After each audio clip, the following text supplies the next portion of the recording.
Welcome to movingtariff.com, the most comprehensive interstate moving compliance service for moving companies and household goods carriers. We are here for you to help you obtain your required tariffs. Many of our clients often ask us how to estimate their customers' moving charges with a non-binding estimate in a manner that falls in line with government regulations. This is very important. If your company doesn't follow the government's rules and regulations, you have the potential to be fined tens or even hundreds of thousands of dollars. The first thing your staff should keep in mind is that they're not allowed to charge customers for providing a non-binding estimate. Let's be clear about what a non-binding estimate means. A non-binding estimate isn't a bid or a contract.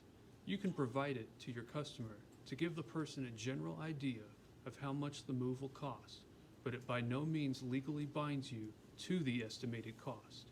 You should tell your customer to expect the final cost to be more than the estimate. If you don't, your customer might get upset or refuse to pay, and that's the last thing that you want. The actual cost is going to be calculated based on your tariffs. U.S. federal law requires your moving company to collect charges based on your particular tariffs, regardless of what you write in the non-binding estimate. This is why smart prospective customers ask for copies of the mover's tariffs before deciding on a mover. In fact, this is a great way to know how experienced your client is when it comes to moving. Experienced clients will probably ask for copies of tariffs. Inexperienced clients won't. The charges in your tariffs are basically the same when it comes to the same weight shipment moving the same distance. If a customer obtains different non-binding estimates from different movers, he or she only has to pay the amount specified in the mover's tariff. This is why it's important to be upfront with your customers and let them know from the start that a non-binding estimate probably isn't the exact amount the customer is going to have to pay. A general rule of thumb when it comes to non-binding estimates is to have each of your customers prepared to pay around 10% more than the estimated amount at the time of delivery. All collect-on-delivery shippers must have 110% of the estimate available at the time of delivery. If your customer orders more services from your company after the goods are in transit, you can collect the additional charges for those services as soon as the shipment gets delivered. Be sure your customer is also aware that he or she may have to pay more charges at delivery if your company has to perform any impractical operations. Keep in mind that non-binding estimates can never just be verbal. They have to be in writing and clearly describe the shipment and all the provided services. Anytime your company provides a non-binding estimate, the amount of the charges estimated must be on both the order for service and bill of lading related to the shipment. When a customer is given the non-binding estimate, he or she doesn't have to sign or accept the order for service or bill of lading unless your moving company enters the amount estimated on each form it prepares. Here are the 10 most important factors and requirements to keep in mind when it comes to non-binding estimates. Train your staff to follow these as closely as you can, or else the government may penalize you. Number 1, your moving company must provide reasonably accurate non-binding estimates based on the estimated weight of the shipment and services required. 2, your company must explain to every customer that all charges on shipments moved under non-binding estimates will be those appearing in your company's tariffs that apply to the transportation. If your company provides a non-binding estimate of approximate costs, then your company isn't legally bound to that estimate. 3, your company is required by law to furnish non-binding estimates without charge and in writing to each client. 4, your company is required to retain a copy of each non-binding estimate as an attachment to every bill of lading.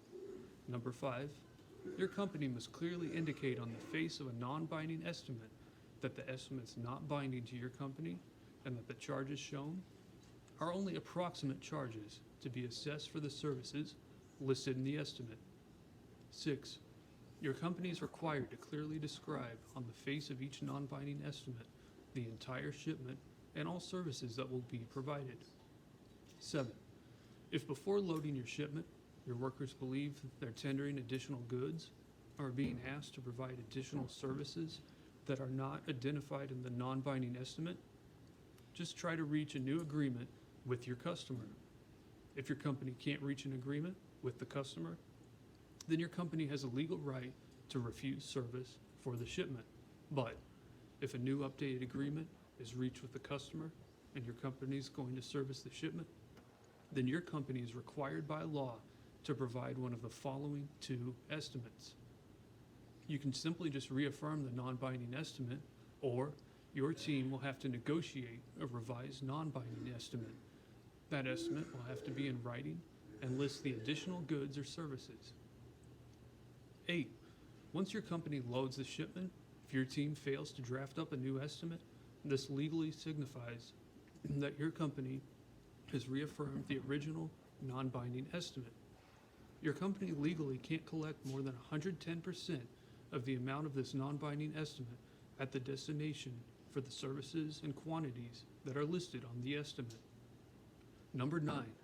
If your customer requests additional services after the bill of lading is executed, your team will collect the charges for these additional services when the shipment is delivered. 10. If your team has to perform impractical operations as defined in your tariff to successfully deliver the shipment, your team should collect the charges for these services as soon as the shipment's delivered. However, charges for impractical operations collected at delivery cannot exceed 15% of all other charges due at delivery.